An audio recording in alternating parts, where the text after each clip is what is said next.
quando finalizar a mesa redonda, a gente dá continuidade com os sorteios, tá certo? Não atrasar muito a programação. Vamos dar continuidade com a mesa, cujo tema é nutrição esportiva, uma abordagem multidisciplinar. Será composta pelo nutricionista Luiz Sérgio Fonteles Duarte,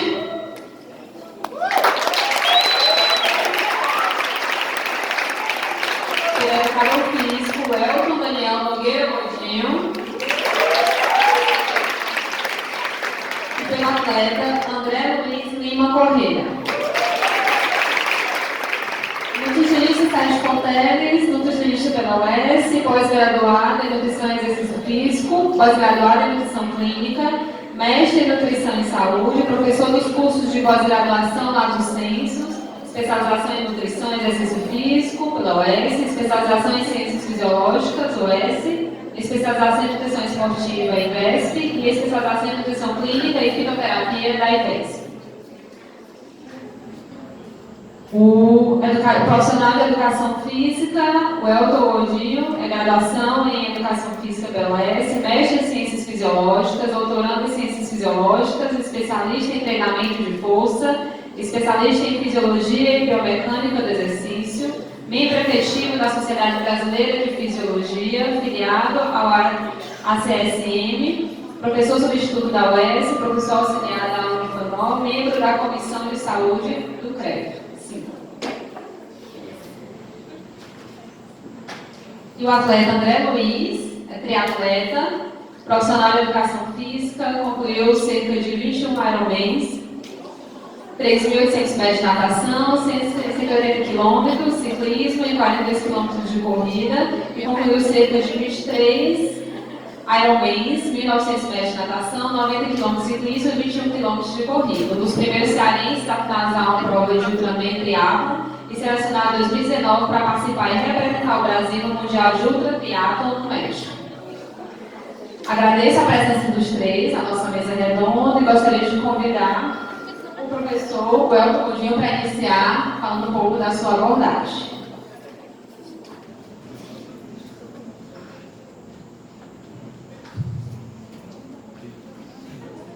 Obrigado. Pessoal, bom dia. Bom dia. Antes de tudo, gostaria de agradecer o convite. É muito bacana quando uma temática dessa é envolvida pelas pessoas que estudam sobre o assunto, entendendo que cada visão pode ter uma limitação e pode ser complementada pela visão do colega que estuda a respeito daquele tema em específico. A minha abordagem foi de propósito, né? Uma visão além da bioquímica, porque meu ex-professor de bioquímica está aqui na mesa.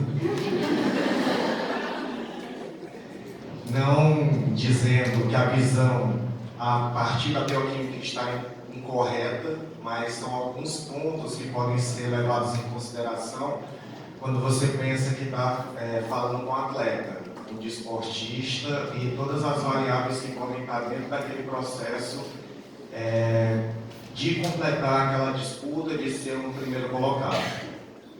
A competição que o André participa, e ele está aqui representando, é uma ultramaratona, como o nome diz, é uma competição que é além da maratona. A maratona costuma ter 42 quilômetros, já é extenuante.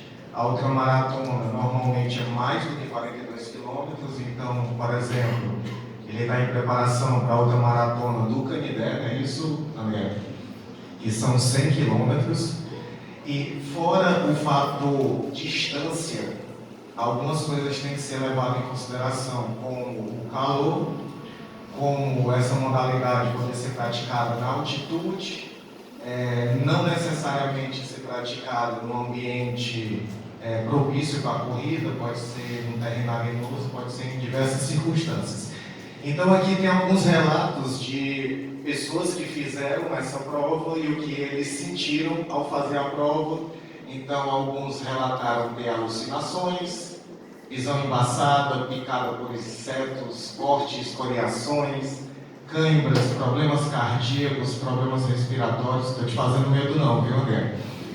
Hiponatremia, hipotermia, problemas gastrointestinais. E o que é que isso tem a ver com bioquímica? tem a ver porque cada um desses agentes externos pode fazer com que a pessoa tenha uma percepção diferente do exercício. Uma percepção diferente. Habitualmente a gente vê a divisão da demanda metabólica de uma atividade física relacionada aos sistemas energéticos e a gente vê mesmo... Quase, eu pensei que era o celular, cara. A gente vê que mesmo nesse sistema já se admite que existe interconexões entre o sistema de energia a longo prazo, né, que é o fornecimento de ATP, principalmente por vias aeróbicas, conexões com o sistema de energia imediato, com o sistema ATP-PC, e a curto prazo com a glicólise. Essas concepções que a gente tem vêm da ideia que o corpo produz calor. O corpo produz calor e esse calor ele é resultado de uma contração mecânica. Para ter essa contração mecânica, a gente precisa de um substrato energético, o ATP. O ATP tanto faz com que a cabeça de miosina se separe da actina na contração muscular, como ele permite que o cálcio volte para o retículo sarcoplasmático através da bomba certa de cálcio ATPase. E esse ATP a gente obtém principalmente de alimentos, e as pesquisas iniciais a respeito desse tema foram feitas em 1890 por esses dois pesquisadores, Walter Watt e Rosa. Era um físico e um químico. Eles prenderam a cobaia deles aqui, um humano, né, numa caixa de vidro um pouco maior do que esse palco. Ele fazia exercícios, comia, dormia, fazia suas necessidades com toda essa caixa de vidro. E aqui tinha uma fileira para a entrada de água com uma temperatura controlada, e uma saída de água para notar se essa água era aquecida pelo o que ele fazia lá dentro. Também tinha a relação entre a entrada de ar e saída de ar, controlando o oxigênio que entrava e o CO2 que era expelido. A partir daí começaram a ter as primeiras relações entre consumo de oxigênio e produção de calor, ou calorimetria humana. Expedição de CO2 e produção de calor. Começaram a ter ideia que a pessoa se alimentando produzia calor, que a pessoa dormindo produzia calor. E a gente tem essas tabelas bonitinhas, né, que mesmo sendo bem exemplificada, que mostra a duração do exercício e a demanda metabólica de acordo com essa duração, mesmo isso traz um pouco de dificuldade ao estudante de graduação. Por quê? Porque já que 10 segundos está dentro do tempo de 60 minutos, você imagina que eu tenho essa progressão linear, né, onde no começo do exercício eu estou com essa porcentagem de 90% anaeróbico, 10% aeróbico, 80% aeróbico, e assim sucessivamente. Quando eu tenho 2 minutos, o metabolismo é meio a meio. Mas isso aqui é uma noção generalizada e a gente tem que entender que essa proporção depende da intensidade do exercício. O exercício que dura até 10 segundos, normalmente ele tem essa divisão. Não necessariamente os 10 segundos que estão dentro dos 60 minutos vão ter essa divisão. A partir dessas tabelas, a gente tem essa noção de que algumas modalidades a gente usa basicamente ATP, outras modalidades a gente usa ATP-PC, e para pegar a modalidade do André, a gente teria aqui uma demanda energética maior da fosforilação oxidativa. Ok, é bem superior a 800 metros, né, a corrida dele? Bem superior. E através dessas relações a gente viu que o consumo de oxigênio está relacionado com a produção de calor e que certos alimentos produzem calor em determinados momentos do meu consumo de oxigênio. A gente faz essas analogias também do gasto energético em determinadas intensidades de consumo de VO2 e o substrato energético mais utilizado. É aqui uma brincadeirinha só para vocês descontraírem um pouco durante a palestra. Eu acho esse artigo fantástico porque ele começa a fazer uma diferenciação entre os tipos de fibra que a gente tem. Como é que a gente aprende? Nós temos 2 tipos de fibra, isso aí já é uma generalização simplificada, certo? Existem mais de 3 isoformas só da fibra de contração rápida, mas enfim, a gente aprende que tem uma fibra que tem um metabolismo predominantemente glicolítico, outra que tem um metabolismo predominantemente oxidativo, e, consequentemente, as demandas energéticas dessas fibras são supridas por esses metabolismos. Uma coisa que a gente tem que considerar é que essa divisão é o trabalho mecânico da fibra. As fibras têm os 2 metabolismos, certo?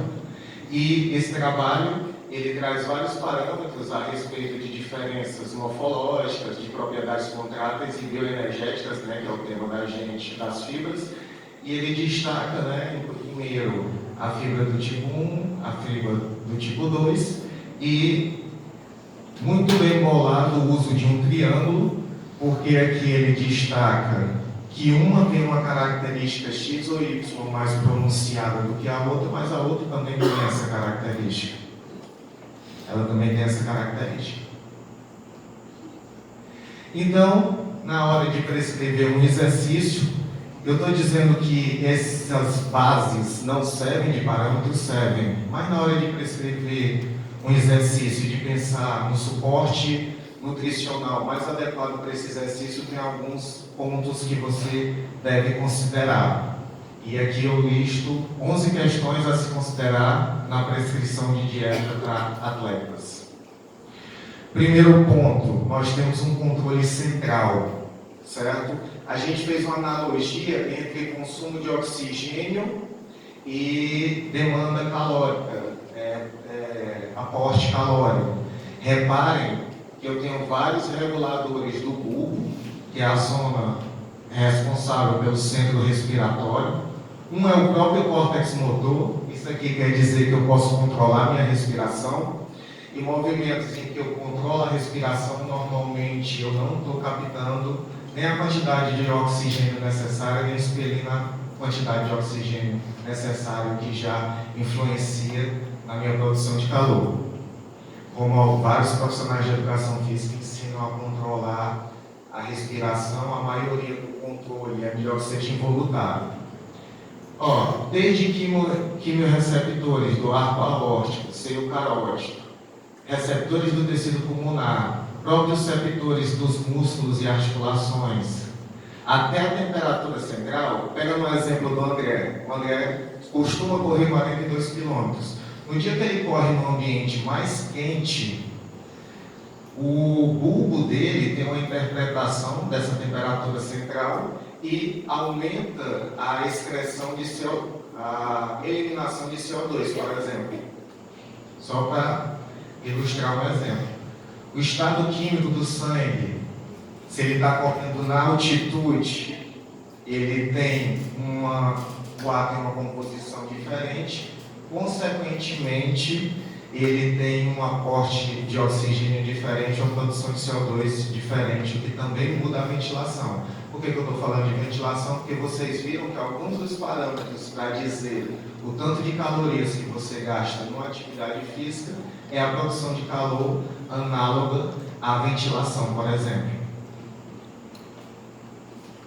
Outro ponto a se considerar, a gente faz divisão da fibra rápida glicolítica, fibra lenta oxidativa, se refere ao metabolismo dela, só que a gente está esquecendo que isso é uma unidade contrátil, que parte do neurônio. É a interpretação que o neurônio dá que faz com que a fibra seja ativa. Os 2 tipos de unidade motora, os 2 tipos de fibra, têm motoneurônios de tamanhos diferentes.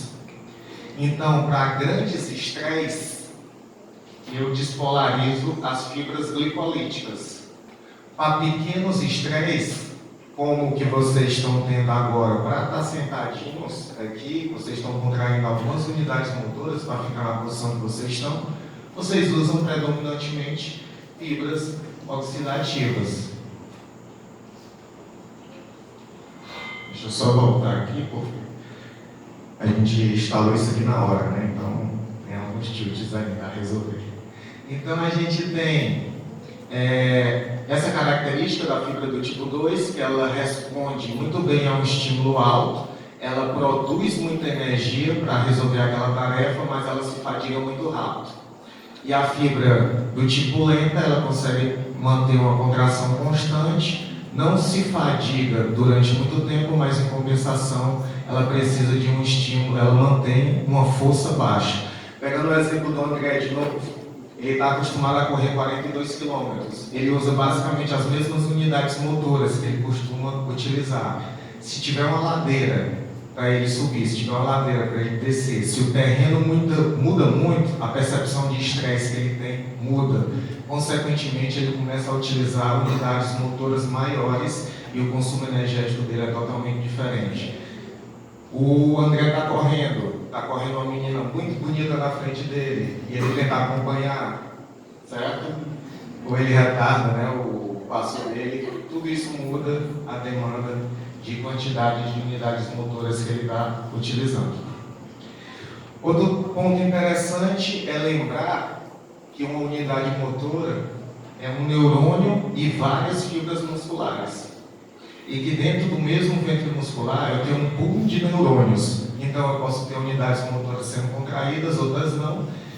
E uma percepção bacana disso aqui é que normalmente as fibras glicolíticas elas são inervadas por grandes motoneurônios e uma quantidade grande de fibras glicolíticas. Então, uma fibra do quadríceps, por exemplo, ela consegue fazer um movimento grosso e forte a partir de uma unidade motora só que não é um movimento fino.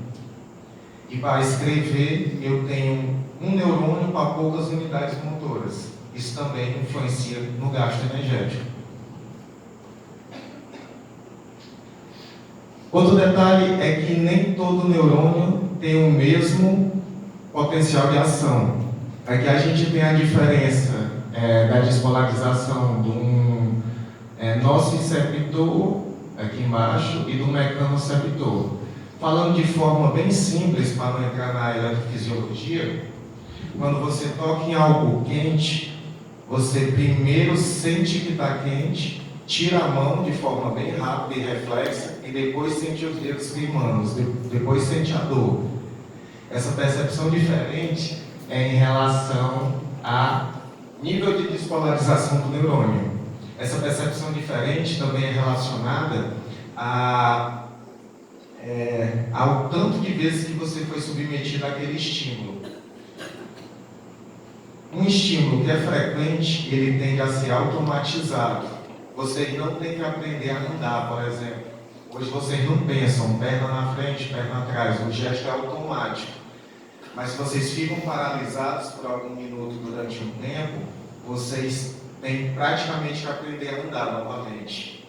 Aquele gesto automatizado tem um desgaste energético, o gesto de aprendizado tem outro desgaste energético. Outro fato a se observar, mas aqui só para ilustrar cientificamente, é que um motoneurônio grande, ele precisa de muito estímulo para despolarizar. O que é muito estímulo, aquilo que eu não costumo fazer. Então algo que me é estranho pode fazer com que eu despolarize muitos motoneurônios. Se eu tenho um hábito de fazer aquilo, e a prova do André, de novo, como exemplo, como ele não tem uma uniformidade dessa prova, toda vida tem uma distância diferente, é um terreno diferente, tem situações climáticas diferentes, ele tem estresses diferentes, e em muitos momentos ele está utilizando motoneurônios grandes. Outro fato a se observar é que à medida que você aprende um movimento, você não contrai mais o músculo antagônico. Quando você está aprendendo a andar, eu vou dar um exemplo, eu não me lembro disso, de quando eu comecei a aprender a andar. Quando você sobe pela primeira vez numa esteira, só porque muda o jeito que o contato que você tem no chão, muita gente anda robotizado. Aquilo ali é a contração do agonista e antagonista. À medida que você está aprendendo a andar de novo na esteira, né, você deixa de ter essa ativação do antagonista. Outro fato a se observar é que O nível de contração é dependente do estímulo. É basicamente o que eu estava falando. Então, o que lhe causa muita estranheza numa prova, seja a distância, seja uma subida maior do que você costuma utilizar, seja um exercício novo que você acrescenta na academia. Ah, mas eu vi um estudo que esse exercício não pega tanto quanto o outro. O pegar depende da intimidade que você tinha com esse exercício antes. Porque quanto mais inédito ele for, mais estresse ele lhe traz. E quando o estresse é alto, quando o impulso é alto, só voltar aqui, quando o impulso é alto, você começa a utilizar as fibras glicolíticas. Ok? Outra coisa a se observar é que o meu sistema nervoso é plástico. Ele se adapta. Aqui eu tenho um grupo de ratinhos que fazem exercícios utilizando os dois olhos. Aqui um grupo de ratinhos que fazem exercício utilizando só um olho. Não machucaram o bichinho, viu, pessoal? Só cobriram o olhinho dele. E em menos de 2 semanas eles foram sacrificados, né? Agora ela vai ficar triste, porque eu queria ver a área do giro denteado dele, a área de formação de memória. Você forma memórias em resposta a exercícios. E forma memórias diferentes de acordo com o estímulo que você tem. Engraçado que quando esse artigo saiu na mídia, tinha aqui na cidade um bocado de fisiculturista malhando vendado, né? Você vai ter essa plasticidade no sistema nervoso, mas não é necessário. Você teria com qualquer estresse diferente. Outro fato a se observar é que um exercício que você faz, ele não tem a mesma resposta no passar de 2 semanas se você simplesmente mudar, continuar fazendo a mesma coisa, mesmo tempo de duração, mesmo nível de intensidade, mesmo tempo de intervalo. Esse trabalho mostra que eu tenho um recrutamento de 2 unidades motoras e com o passar de 4 semanas, respondendo ao mesmo estímulo, eu tenho um recrutamento bem menor. Metade das unidades motoras, ou seja, se seu paciente tem uma demanda energética para um tipo de exercício, você calcula relativo ao nível de intensidade que ele está tendo. Você tem que entender que se ele mantém aquilo ali, se você questiona ele, você continua treinando, ele sim, estou fazendo tudo igual, está errado. Em 2 semanas, 4 semanas, a demanda energética dele é diferente. Outro fato a se observar é que quando você tem adaptação estrutural, fica muito difícil de você mudar um comportamento, um gesto motor adquirido. Vocês devem ver na academia um pessoal que malhou todo errado, né? Se ele teve uma adaptação tecidual em resposta àquele tipo de treino, dificilmente ele consegue mudar o treino.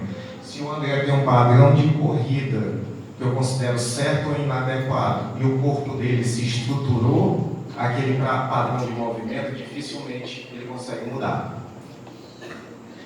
E o último fato a se observar é que quanto mais treinado, menos treinável. Um esforço que você passa com uma pessoa bem condicionada não tende a ter a mesma magnitude de respostas que para uma pessoa descondicionada. A maioria das pessoas, vocês observam isso nas dietas também, a maioria das pessoas, quando é submetida pela primeira vez a um tipo de organização alimentar diferente do que ele costuma fazer, ele tem adaptações bem rápidas. Seja por desidratação, seja pelo que for, o peso cai rápido e ele não consegue manter essa quantidade de peso que ele perde uniformemente. A mesma coisa é o exercício. Se eu sou muito treinado, eu tenho que ter ciência que aquele treinamento não vai me trazer as mesmas respostas que trouxe em outro tempo, inclusive na demanda energética que eu preciso para realizar a tarefa. Então, para encerrar, uma frase de Sócrates, né? Nenhum cidadão tem o direito de ser amador em matéria de treinamento físico. Que desgraça é para o homem envelhecer sem nunca ver a beleza e a força do que seu corpo é capaz. Obrigado, pessoal.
Gente, bom dia. Primeiro, agradecer o convite, sempre muito honroso estar aqui na UES, podendo conversar com vocês, dialogar e pela brilhante ideia de ter juntado, né, duas profissões que são irmãs, na área esportiva, que é a educação física e a questão da nutrição. E, assim, agradecer também aos meus alunos de pós, a gentileza ter me seguido nesse momento, que eu estou em aula de pós, eu vim aqui só para bater o papo com vocês e volto, tá certo? Então, me pediram para dar uma abordagem com enfoque em corredores. Né? Aproveitar o ensejo do André está aí. Então, discuti um pouco dessa interação em relação à nutrição. Né? O exercício físico foi ótimo, a discussão que você trouxe, porque é algumas coisas que a gente tem que fazer a complementação. Certo? Primeiro, quando nós estamos discutindo nutrição e performance, então, alguns pontos são extremamente relevantes em relação à nutrição. O que é que a gente objetiva? Numa situação geral, o que nós queremos, resumindo em uma palavra, a questão da nutrição e exercício físico, é a hormese do atleta. Ou seja, otimizar mecanismos de adaptação que venham a gerar performance. É isso que nós pretendemos. E aí, nós temos alguns objetivos básicos. Primeiro, fornecer substratos energéticos, né, para a prática adequada tanto do treino como da competição. Porque os treinos eles são diferenciados, os treinos vão mudando em função do tempo. Isso que o Aldo falou. Nós temos treinamento de base, tanto treinamento específico, temos treinamento de polimento, em versão de prova. O André, em determinado momento, ele vai começar a ter diminuição da intensidade de treinamento, perto já da competição, que é para poupar o atleta. Por isso ele vai entrar no estado, por exemplo, de dano, de overuse, ou de overtraining, ou então gerar estresse oxidativo. Isso é muito importante. O pessoal da imunologia costuma brincar dizendo que toda doença tem que partir do pressuposto imunológico. E a gente costuma dizer que a mãe de todas as doenças é o estresse oxidativo. E esse primeiro termo foi cunhado por Helmut Hess em 1985. Então, o que a gente quer em relação à atividade física é favorecer o máximo de resposta, otimizar as vias metabólicas. Nesse ponto, a gente precisa otimizar ganhos para o problema de treinamento. É isso que a gente quer. Esse treinamento tem que se aperfeiçoar. O André só vai conseguir gerar performance, só vai conseguir gerar o máximo de esforço e resposta, gerar o máximo de trabalho, se ele tiver um excelente ganho de treinamento. Melhorar a recuperação de sessões de treino e competições, isso é extremamente importante. Aí onde entra a nutrição de forma fundamental. O André talvez chegue a ter dias que tem 3 treinos, André, 3 sessões de treino em um dia. Então você não tem que se preocupar só com o treinamento em si, você tem que se preocupar com a recuperação. Por quê? Porque o André vai usar o glicogênio muscular dele, vai decretar estoques de glicogênio muscular, ele tem que reaver esses estoques de glicogênio para a segunda sessão de treino. Então, seja uma única sessão, uma double session ou tri-session, né? Isso tem que acontecer. E aí, também isso é importante o processo de regeneração tecidural, porque cada esforço, cada movimento repetido, biomecânica de repetição vai gerar dano. Isso precisa ser recuperado. E a nutrição entra nesse processo de forma muito bonita. Alcance e manutenção de uma composição corporal ideal. Não dá para imaginar o André participando de uma maratona com 25% de gordura corporal. Também não pode estar em valores abaixo do ideal, senão tem queda na produção de hormônios sexuais. Porque o colesterol, por exemplo, né, é fundamental, inclusive, para a produção de hormônios sexuais, síntese de vitamina D. Então, a partir do momento que eu tenho uma redução acentuada também de fontes de gordura, eu tenho um comprometimento de formação de hormônios sexuais. Então, os extremos são perigosos. Nós temos que ficar dentro daquilo que é a faixa ideal. Fornecer componentes alimentares multivariados.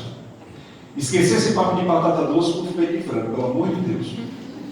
Né? Essa monotonia alimentar é o maior desastre que pode ter com o atleta. Primeiro, o atleta precisa ter um aumento do consumo de antioxidantes. O atleta precisa ter uma multivariedade, porque a gente sabe, vocês são estudantes de nutrição, se eu gero monotonia alimentar, eu gero déficit de nutrientes. A gente pega 99, segundo o IBGE, 99%, né, os últimos dados da Vistel, 99% dos brasileiros não consomem a quantidade de vitamina E adequada. Mais de 90% das mulheres brasileiras não consomem a quantidade de cálcio adequada. Então, quando você gera monotonia alimentar em cima de modismos, você está comprometendo performance. Você está desenvolvendo carência de nutrientes. O Elton fala muito bem aqui, para eu ter contração muscular, eu tenho dependência de cálcio. E eu, para ter contração muscular, vou precisar de cálcio de qualquer forma, derretido do sarcoplasmático. Se eu não tenho cálcio, eu vou fazer a degradação da minha densidade óssea, para poder ter esse cálcio disponível. Ou seja, para poder manter uma função, eu tenho que prejudicar outra. Redução do risco de lesões, fadiga, overuse, overtraining e doenças.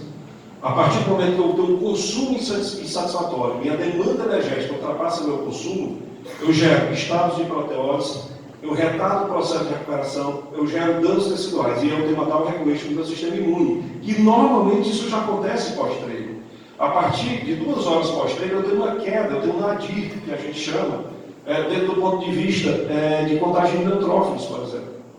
Então, se eu tenho uma alimentação insuficiente, eu agravo esse quadro, eu prolongo esse quadro de forma indefinida. Confiança, quem está bem preparado para a competição. A gente não pode esquecer. O atleta tem que estar psicologicamente muito bem apoiado. Você pode ter um atleta, dentro do ponto de vista fisiológico, dos cascos. Mas se psicologicamente ele não estiver bem, e a nutrição entra nesse aparato, sentimento de estar bem. E para isso, consistência nas competições. Seria horrível para o André participar de competições e ter grandes oscilações. Vai bem na competição, vai mal em outra. Isso é terrível. Primeiro, para a questão da classificação do André. Segundo, por uma questão psicológica. Ele vai começar a ficar inseguro. E a nutrição tem um aspecto fundamental nesse processo, né? Junto com a atividade física. E a alimentação, acima de tudo, tem que ser uma fonte de prazer, não pode ser sofrimento. Sofrimento baixa o treino. Né? Você não vai agravar aquilo que não precisa. Tá? Vamos botar jejum intermitente, dieta cetogênica. Cuidado, certas coisas não se aplicam com atletas. E quando a gente faz comparativos, a gente vê que às vezes o estrago é maior do que o benefício. E nesse caso a gente precisa de uma equipe. Né? A gente pode chamar de interdisciplinar, ou o conceito mais atual do Moreno, e trabalha com o conceito de transdisciplinaridade.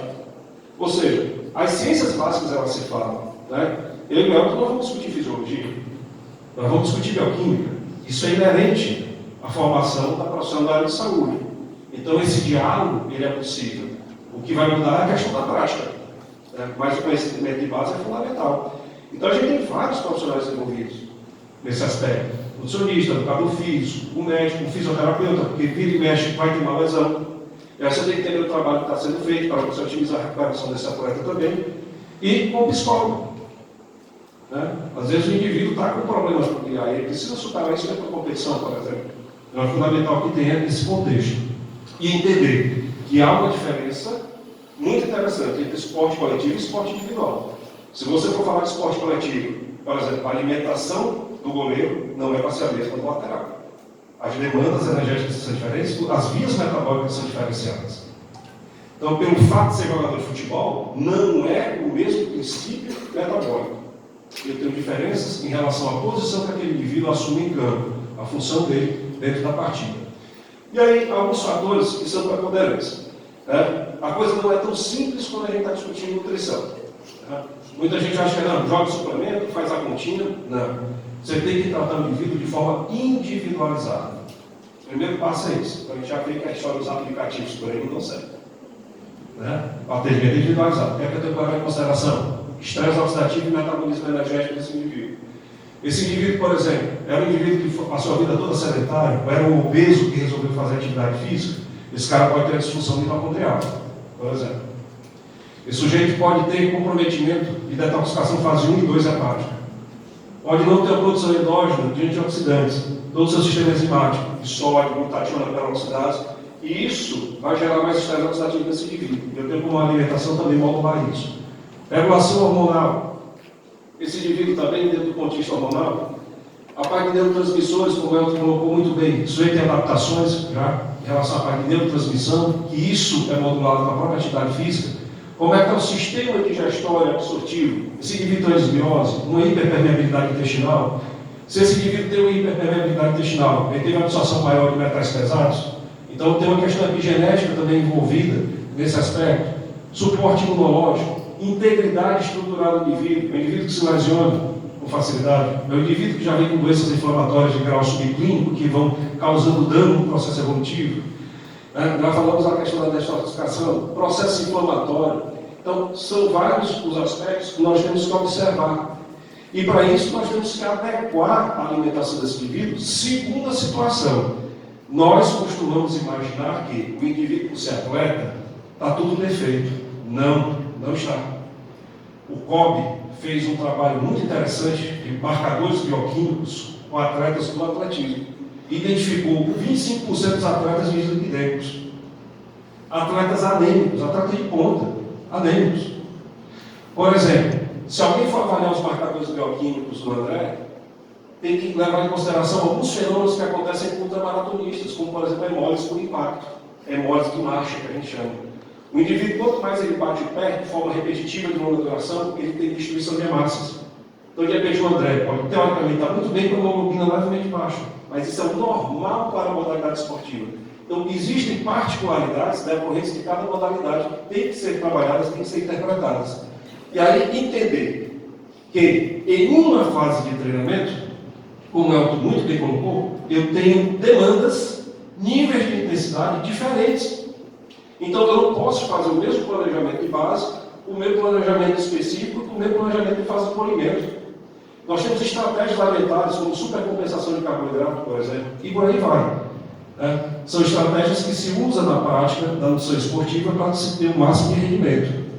E aí, nós não podemos nos basear em modismos. Isso é uma coisa que a gente tem que ter muito cuidado. Com o advento das